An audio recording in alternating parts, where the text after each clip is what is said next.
ఇక్కడ దర్శి నియోజకవర్గాన్ని కనుక మనం పరిశీలించినట్లయితే దర్శి నియోజకవర్గంలో వైసీపీ తరపు నుంచి అక్కడ స్థానిక ఎమ్మెల్యేని కాదని బూచేపల్లి శివప్రసాద్ రెడ్డికి టికెట్ కేటాయించడం అయితే జరిగింది.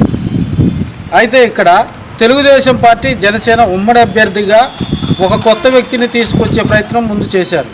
అయితే ఆ ప్రయత్నాలు బెడిసి కొట్టడంతో స్థానికంగా ఉన్నటువంటి ఈ జిల్లాకు చెందినటువంటి ఉమ్మడి ప్రకాశం జిల్లాకు చెందినటువంటి హర్షిణి విద్యా సంస్థల అధినేత రవికుమార్ను అక్కడ తాత్కాలికంగా తెలుగుదేశం పార్టీ నియోజకవర్గ ఇన్ఛార్జిగా కూడా ప్రకటించి ఆయన చిన్నటువంటి అభివృద్ధి కార్యక్రమాలు చిన్న ప్రజలకు ప్రజల్లోకి అయితే తెలుగుదేశం పార్టీ మేనిఫెస్టోని తీసుకెళ్లే ప్రయత్నం అయితే చేస్తున్నప్పటికీ కూడా అది అంతగా ప్రాచుర్యంలోకి అయితే వచ్చిన సందర్భం మనం చూడలేదు.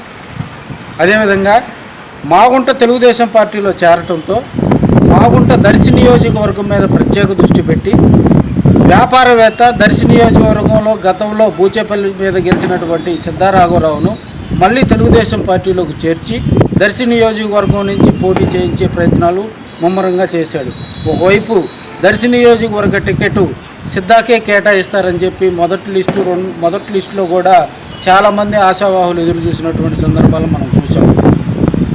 లిస్టులో ఫస్ట్ లిస్టు విడుదల చేస్తారనగా ముందు కూడా ఒక ఫేక్ లిస్ట్ అయితే రావటం జరుగుతుంది ప్రతి దాంట్లో కూడా. ఆ లిస్టులో కూడా సిద్ధా పేరు తెలుగుదేశం పార్టీ నుంచి పోటీ చేస్తారని కూడా చాలామంది అభిమానులు ఆశపడ్డారు.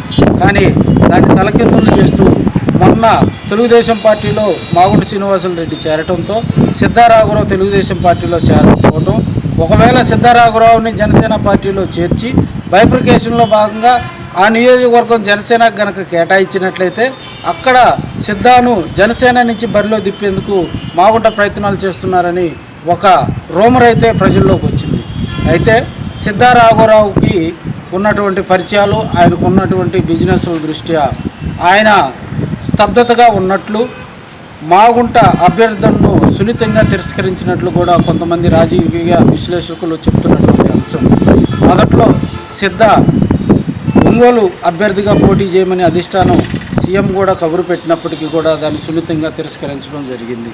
ఒకవేళ దర్శి నియోజకవర్గంలో ప్రయత్నం చేసినట్లయితే అప్పటికే సిద్ధారాఘవరావును కాదని అక్కడ బూచేపల్లికి వైసీపీ టికెట్ కేటాయించడంతో సిద్ధారాఘవరావు పోటీ చేసే దర్శిలోనే పోటీ చేయాలి వైసీపీ తరఫున, లేకపోతే మనం ఈ ఎన్నికల్లో స్టాండ్ బైగా ఉండి ఎమ్మెల్సీ పదవి తీసుకునేందుకు ఆయన అనుకూలంగా ఉన్నట్టు కూడా కొంతమంది చెప్పుకునేటువంటి అంశం. దీంతో సిద్ధారాఘవరావు తెలుగుదేశం పార్టీ నుంచి కూడా పోటీ చేయడు అనేది కూడా ప్రజలు చర్చించుకున్నటువంటి అంశం.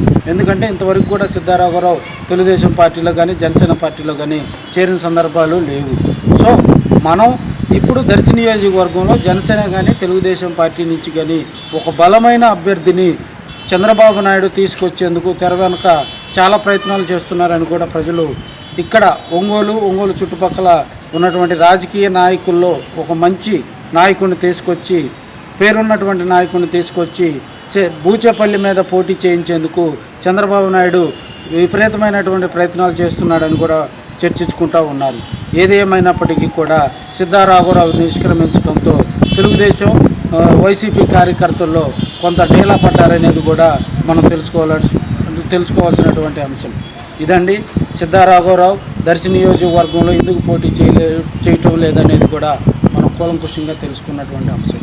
మరో వీడియోతో మళ్ళీ కలుద్దాం. అంతవరకు సెలవు.